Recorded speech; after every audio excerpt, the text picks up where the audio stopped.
When callers dial 911, they are connected to those who wish to help them. But in a country as big and diverse as the United States, there are some people who don't speak English, which can be a barrier to getting the callers the assistance that they need. When this happens, the 911 operator must first figure out what language it is the caller is speaking, from Cantonese to Swahili, and then connect them to an agent who can help assist with the translation. This is Lifeline.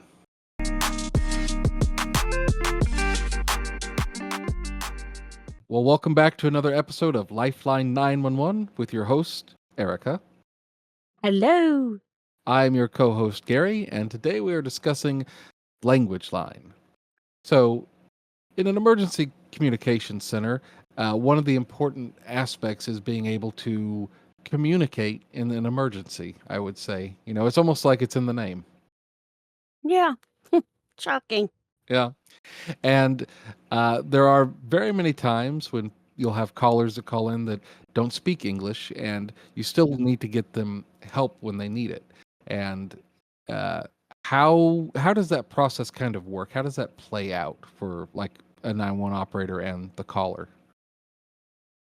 So, standard greeting, Austin 911, need police, fire, EMS, mental health services, blah, blah, blah. And they start speaking this language, and you're like, Yeah. or they start speaking English, but it's broken, and you can tell that they are clearly speaking a language or they're accustomed to a language that is not English, right? Mhm. English is not the first language, and it does not take a rocket scientist, and it does not take long for you to pick up on that. And so at that point, at least for me, I would immediately, rather than have them struggle to communicate with me, I would immediately offer the language line, which is it's a blessing and a curse at times Mhm. Yeah. because while it's great to have that option for them because what you don't want, especially in an emergency, you don't need someone to have to struggle through a language that they're not fluent in. But the problem comes in with language line. And bless their hearts, they mean well. Bless their pointy little heads. However, the person on the other end, which is a translator, they're a professional translator, and they are in the customer service business. And so my tone is not their tone. Right. The way I would ask a question is not the way they would ask a question. So, what I find frustrating, no one's fault, it just is they switch from translating to interpreting and back and forth. They go when they and by interpret, I mean they take my sentence and they change it to what they think is best going to be understood by the person Mhm. instead of asking the question just as I ask it, tone for tone, line for line. They don't do that because they're not trained to be in their head rude, and for them it's rude. Right.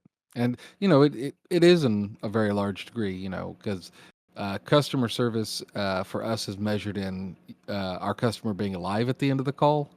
Uh, Sure. whereas other companies, I like like that. we don't want return customers, whereas like that's very different from all the others.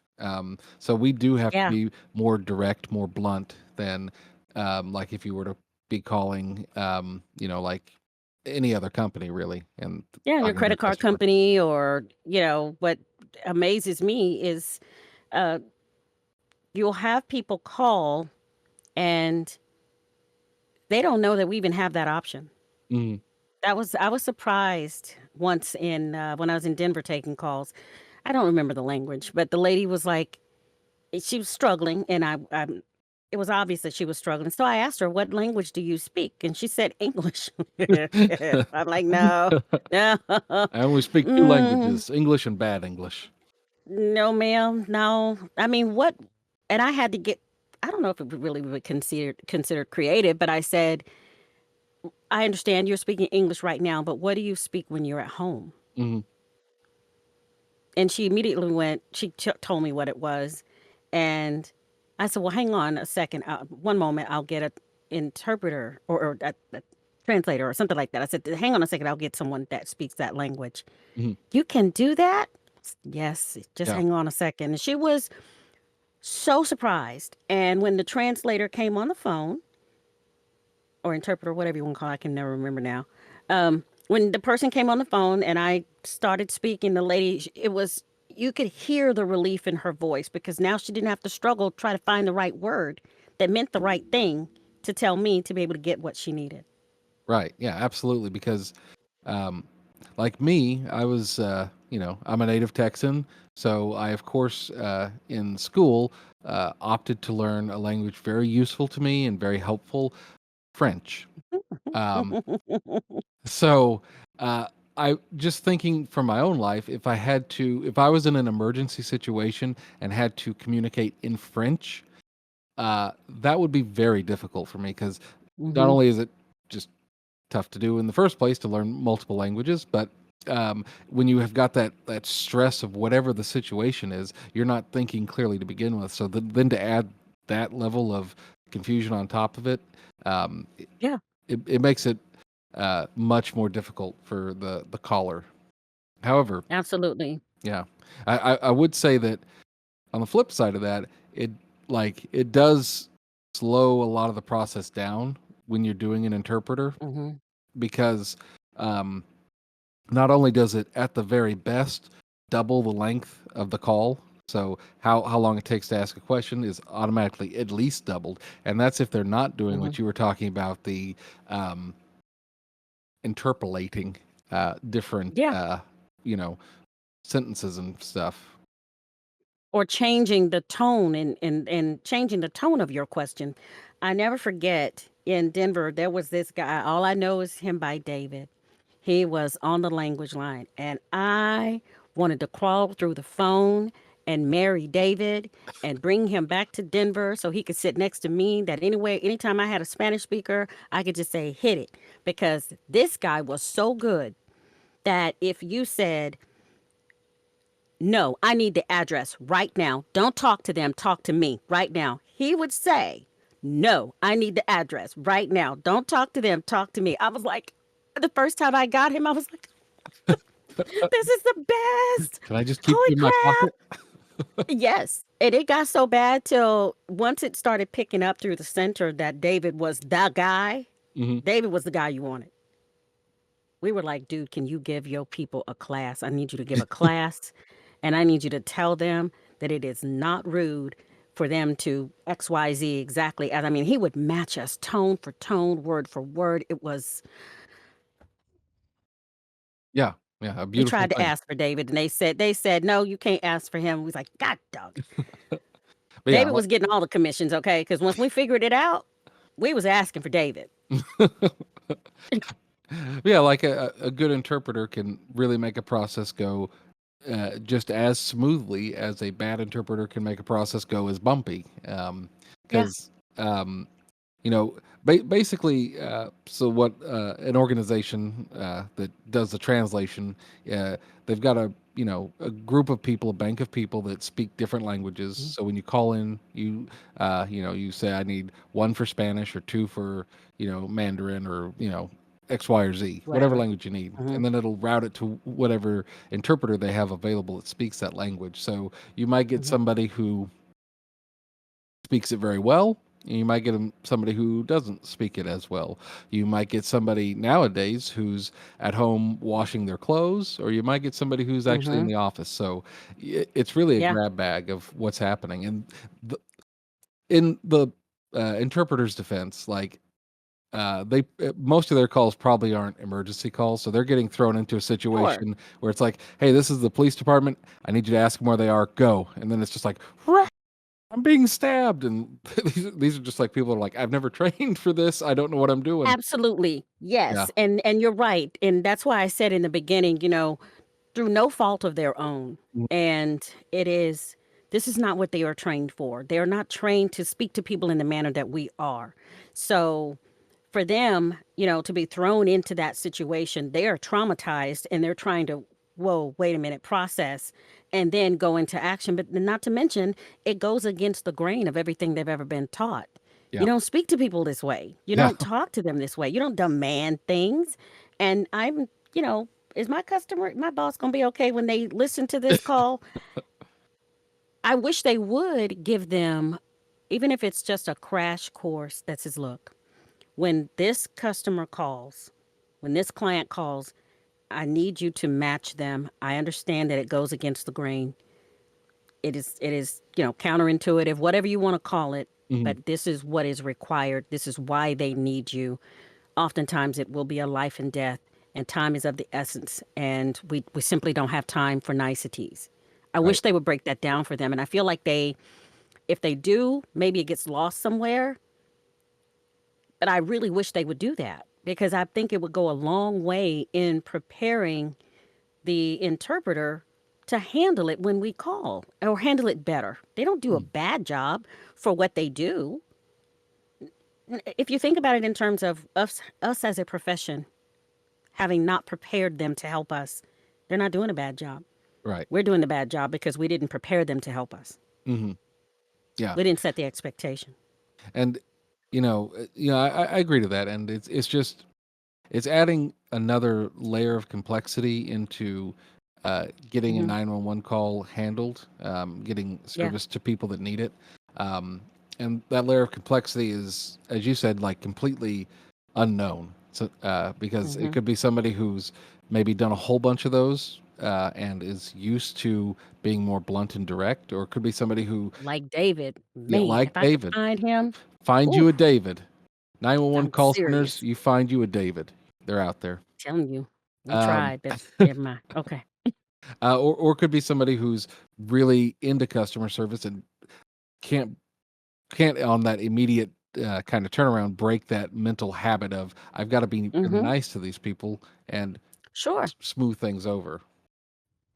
Which, and I know I'm going to go off script just a little bit, but it makes me think about when I have in the future trained a new operator, you can almost immediately tell that they came from the customer service industry Hmm. because one of the habits that you have to break before you can almost really begin to teach them how to take a 911 call is you have to debug them from that customer service mentality because they speak a certain way, they ask questions a certain way, and I'm like, let's go, chop, chop, chop, chop. And Yeah. they're like, ma'am, sir, and they say, this has happened to me. I'm so sorry to hear that. No, no, we're not sorry to hear it. What happened? Who did it? And why? And where'd they go? And what they look like when they went? Yeah, absolutely. And it's not again, it's not a skill that comes natural to people. I mean, there are rude Sure. people in the world, but this isn't being rude. This is being uh, direct and being Yeah. like, I need to get this information now. uh, and, Yes. having to cut through that language barrier um, does add, that complexity to it. Uh, Sure. so don't add on top of that, trying to be nice for nicety's sake when it's not needed. Yeah, and it's understood that under the circumstances, this is not this because typically when we don't have a language barrier and someone calls 911 and they're in crisis, right? And we have to become firm with them. They don't stop everything and go, "You're being rude." No, they just there's a method to that madness like we said in the last episode. So, okay, we're talking language line, which means languages that the person on the other end of the phone speaks, but the operator may not. But now let me ask you this. What would you say if there is an operator that speaks fluent French and there is a barrage of French calls Oh, are we and in the they Big Easy? decide, yeah, yeah, and they decide that they don't want to have to take as many French calls and so they will do the language line instead. True story. Only the language isn't French. Right. What do you Is it appropriate for us is it appropriate for us to put the caller through the language line when there is another option? Well, I would say this: if you work at a center or run a center that um,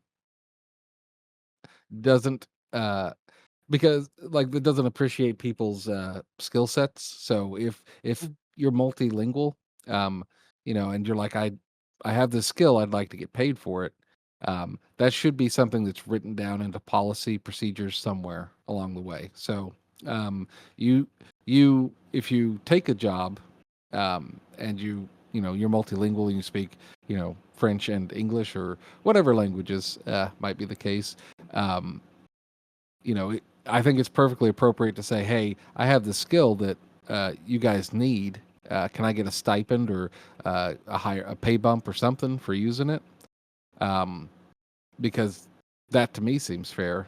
But at the same time, when you're processing an emergency call, um, these people are calling for sometimes life and death circumstances. So uh, to use that as a bargaining chip to um, get more money seems inappropriate to me. Um, mhm. but if you were at an agency where you're getting a whole bunch of French calls, um, I think it'd be appropriate to go to your supervisor, your manager, what have you, and be like, hey, these calls are coming in when I'm not here. You guys have to pay extra money to outsource this to other people. Sure. I'd like to get a bonus for being able to do that. Yeah, and it is probably saving a considerable amount to pay one person or 10 people a percentage of either their rate of pay or a stipend that's a set amount, whatever it's bound to be saving that agency money over every time they hit the language line. Yeah, and it I think. Mhm. yeah, I was just gonna say, and the call is at least twice as fast as it would be, and you're gonna be doing it a lot better because if you parlez français, you don't have to wait for that interpreter to misinterpret what you're saying. You immediately can get it. Yeah, yeah. I I don't know. I'm not multilingual, so I feel like maybe I don't have the right to say it, but I feel like if you are in an agency that serves a community that speaks a different language often enough, that maybe you should ask for that. But if you don't get it, then do you still do you withhold that Well, I mean, and like, then make the call to continue to go through the language line?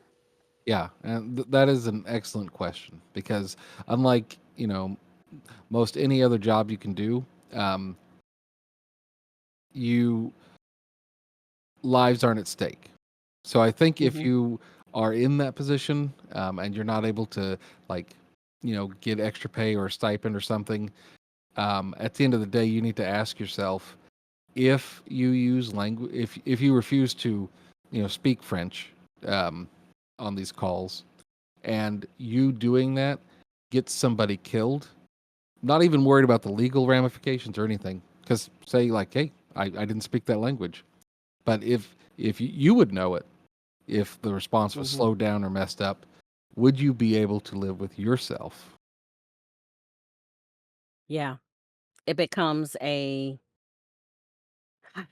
I don't know if it's an ethical question or a moral question, but you're right. You have to live with that because, especially like in our agency, we face um, a similar situation where, being in Texas, anybody in Texas can tell you that Spanish is like, the second national language in the state that we live in. And so we run into the problem sometimes of having the language line. I mean, it seems like every other call is a language line call, and it's most likely for Spanish, but they are still such an underserved part of our community that when we run across an operator or two or three that have that language in their bank but don't want to use it because they don't feel like they are being paid enough to take as many as they take, does it become a question of ethics or a question of your moral code to Mm, withhold that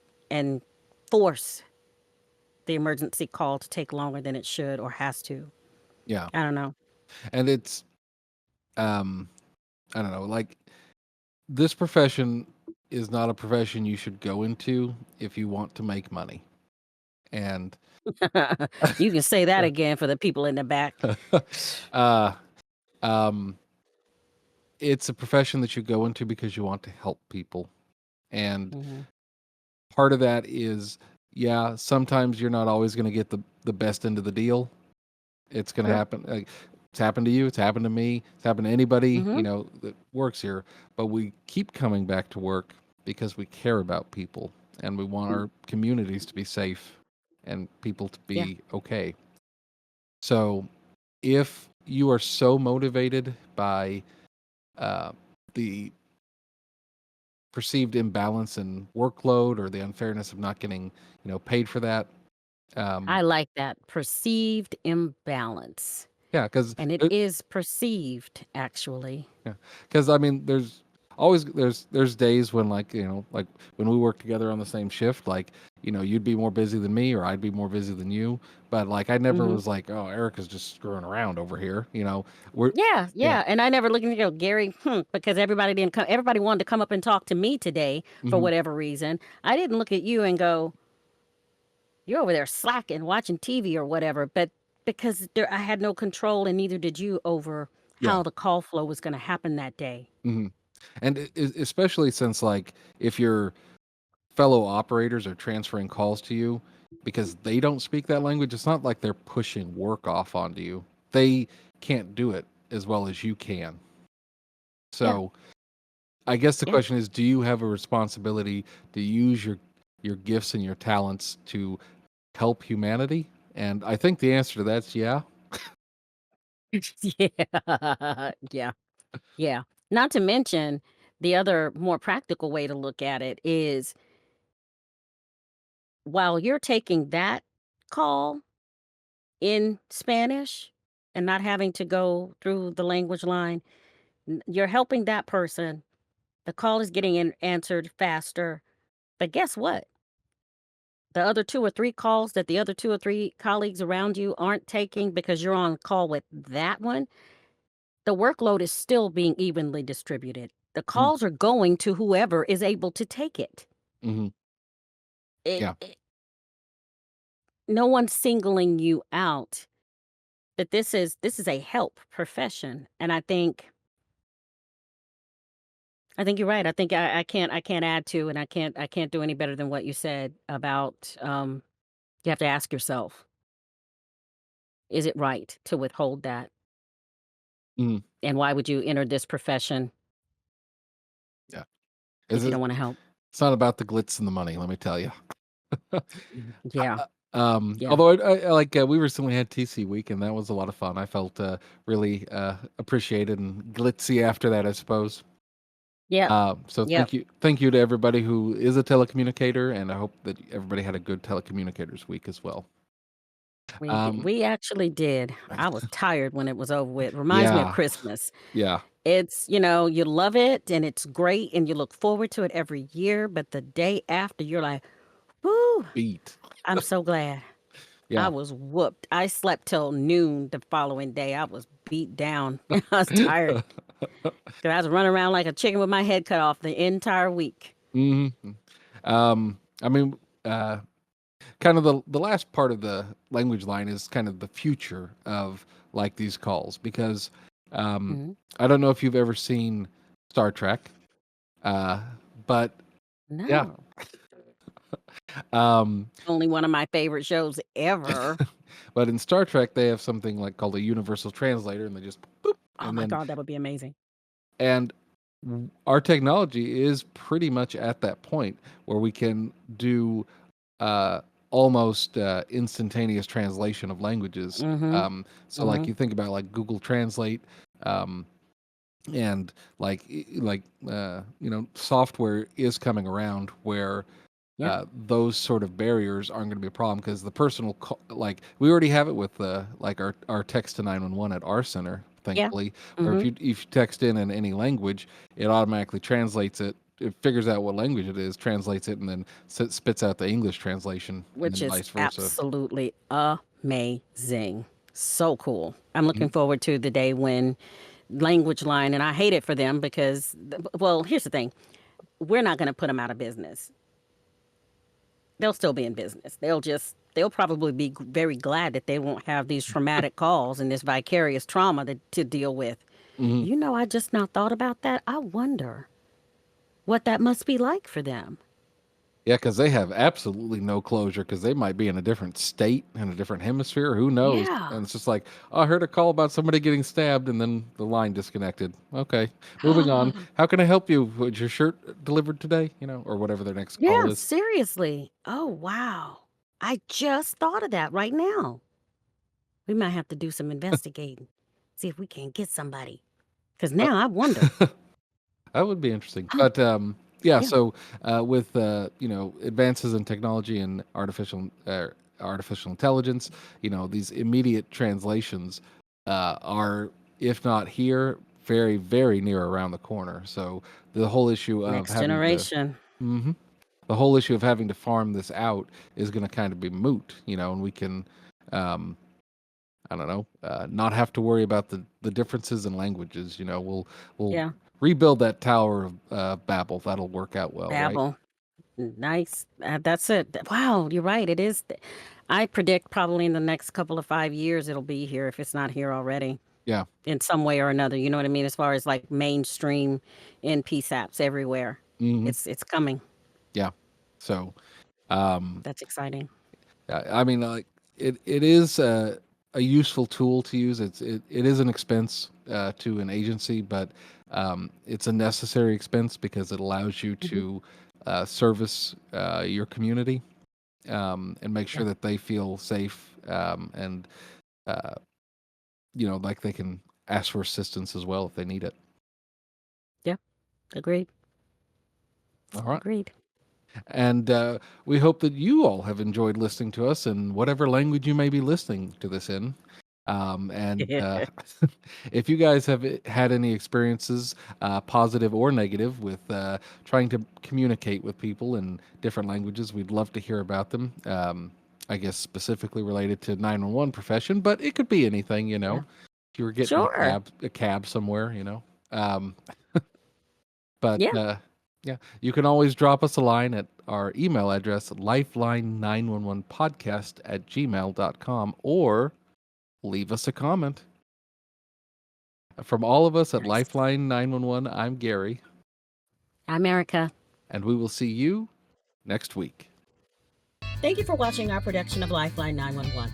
If you have any questions about today's topic or topics you'd like us to cover in the future, please reach out to us at lifeline911podcast@gmail.com. This has been a production of Lifeline 911 Podcast, copyright 2025. From all of us at Lifeline, stay safe out there. And until next time, this is Lifeline 911 signing off.